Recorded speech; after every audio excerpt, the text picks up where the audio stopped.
Hello, જાગુસ kitchen જર્નીમાં આપ સૌનું સ્વાગત છે.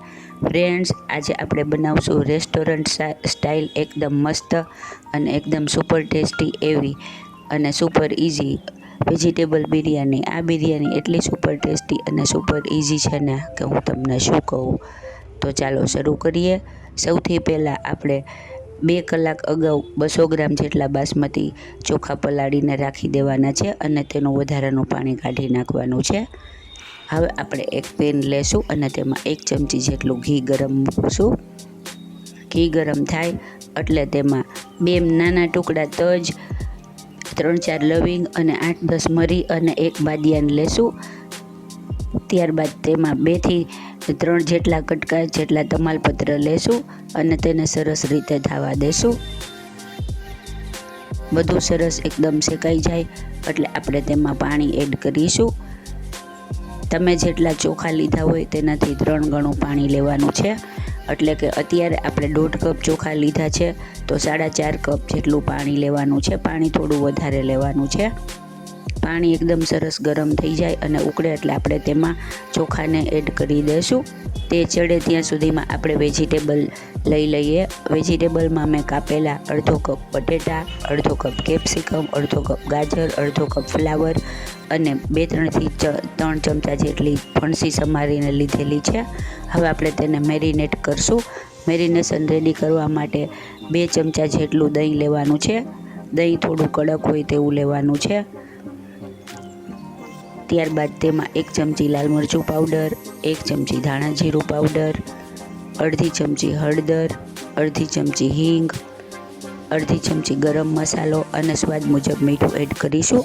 ગરમ મસાલો મેં રેડી બિરયાની મસાલો વેજીટેબલનો જે આવે છે તે લીધેલો છે. તમે કોઈ પણ લઈ શકો છો, પણ આનાથી બિરયાનીનો ટેસ્ટ એકદમ સરસ આવશે.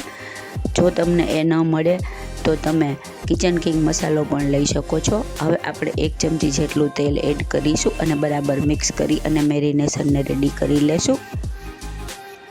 ફ્રેન્ડ્સ, જો તમે મારી ચેનલ પર નવા હો તો મારી ચેનલને સબસ્ક્રાઈબ જરૂરથી કરજો અને બાજુમાં રહેલ ઘંટડી દબાવી દેજો, જેથી મારી નવી રેસીપીનું નોટિફિકેશન સૌથી પહેલાં તમને મળે.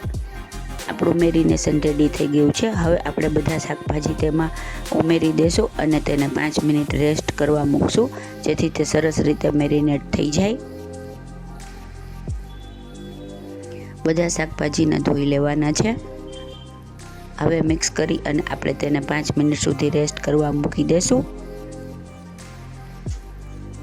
ફ્રેન્ડ્સ, આ બિરયાની તમે રેસ્ટોરન્ટમાં ખાવા જાઓ ને તો ખૂબ જ મોંઘી અને ખૂબ જ કોસ્ટલી જેવું પડે છે. તો તમે ઘરે બનાવશો તો તમે ખૂબ જ ખાવાની મજા આવશે. જો આપણા રાઈસ રેડી થઈ ગયા છે. રાઈસને 80% જેટલા બાફવાના છે, સાવ બાફી નાખવાના નથી, સેજ કડક બનાવવાના છે. હવે આપણે તેને સ્ટ્રેનરની મદદથી ગાળી અને તેને કોરા થવા દેશું.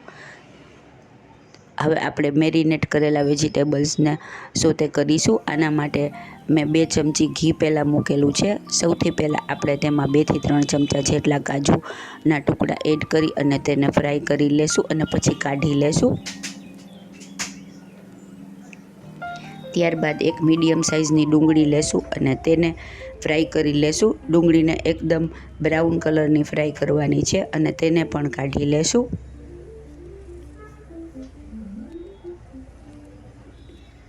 હવે આપણે વધેલા ઘીમાં થોડી હિંગ એડ કરીશું અને 2 સૂકા લાલ મરચાં એડ કરીશું. ત્યારબાદ 1 મીડિયમ સાઇઝની ડુંગળી સમારેલી એડ કરીશું. ડુંગળી નરમ થાય ત્યાં સુધી તેને સોતે કરીશું.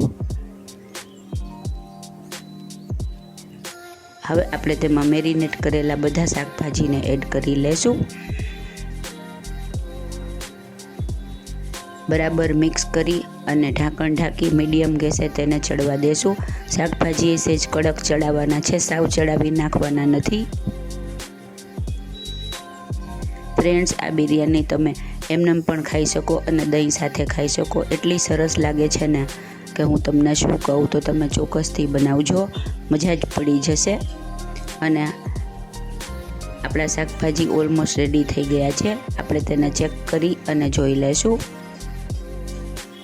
અને તેનું બધું દહીંનું પાણી પણ એબ્ઝોર્બ થઈ ગયું છે. જો આપણા શાકભાજી રેડી થઈ ગયા છે, તેને સાવ ચડાવવાના નથી. હવે આપણે હાંડી બિરયાની બનાવીએ છીએ એટલે મેં આવી હાંડી લીધી છે. તમારી પાસે ન હોય તો તમે જાડા તળિયાવાળા કોઈ પણ ઊંડા વાસણમાં અથવા તો કુકરમાં રેડી કરી શકો છો. તેનું રિઝલ્ટ પણ ખૂબ જ સરસ આવે છે. હવે આપણે હાંડીને ઘીથી ગ્રીસ કરી લેશું. હવે આપણે તેમાં બધા શાકભાજીનું પહેલાં લેયર કરીશું. આમાં બિરયાનીમાં હંમેશા લેયર કરવાના હોય છે, પણ આપણે જનરલી રેસ્ટોરન્ટમાં મિક્સ કરેલી બિરયાની મળતી હોય છે, જે પ્રોપર ન કહેવાય. હવે આપણે તેમાં રાઈસનું આવી રીતે લેયર કરીશું. ત્યારબાદ ફરીથી શાકનું લેયર કરીશું. આવી રીતે 1 બાય 1 લેયર કરતા જવાનું છે. હવે ફરીથી ઉપર રાઈસનું લેયર કરીશું.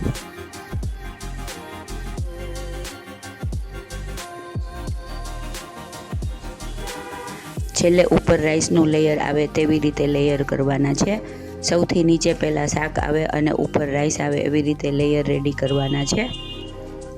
હવે આપણે તેની ઉપર કોથમીર એડ કરી દઈશું. તમારી પાસે ફુદીનો હોય તો તે પણ નાખી શકાય.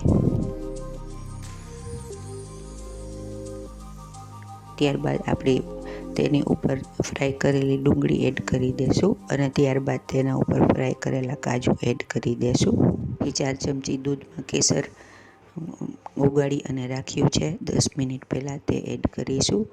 કેસરવાળા દૂધથી આ બિરયાનીની ફ્લેવર ખૂબ જ સરસ આવે છે અને કેસરવાળા દૂધથી રાઈસનો કલર પણ થોડોક યલો થઈ જશે, જે ખૂબ જ સરસ લાગશે. તે એડ કરવાની છે. આવી રીતે 3 થી 4 ચમચી જેટલું દૂધ એડ કરી દઈશું. હવે આપણે તેને ઢાંકી દઈશું અને મેં આવી રીતે ખાલી પાણી નાખી અને લોટ બાંધેલો છે. તેનું આવી રીતે પાતળી પટ્ટી રેડી કરવાની છે. જો તમે કુકરમાં કરતા હોય તો આ કરવાનું નથી, પણ કોઈ વાસણમાં કરતા હોય તો તેને સીલ કરવાનું છે. આ સીલ કરવા માટે છે. હવે આપણે તેને આવી રીતે ચારે બાજુ લગાવી અને તેનું ઢાંકણ સીલ કરી દઈશું.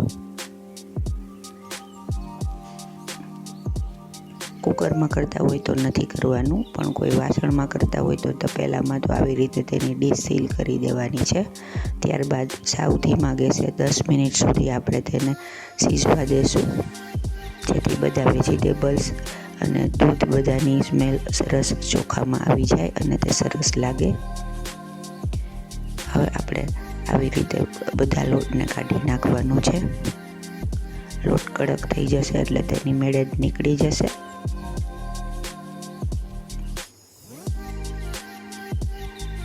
એકદમ એરોમેટિક અને એકદમ મજેદાર એવી આપણી વેજીટેબલ હાંડી બિરયાની રેડી થઈ ગઈ છે ને એકદમ જોરદાર. આ હાંડીમાં હશે ને તો એમનેમ 1-2 કલાક સુધી ગરમ જ રહેશે. આપણે તેને ગરમા ગરમ સર્વ કરીશું. જુઓ છે ને એકદમ જોરદાર, એકદમ ઓથેન્ટિક રીતે અને એકદમ મજેદાર એવી આપણી વેજીટેબલ હાંડી બિરયાની રેડી છે. તો તમે આવી રીતે ચોક્કસથી ટ્રાય કરજો, મજા જ પડી જશે.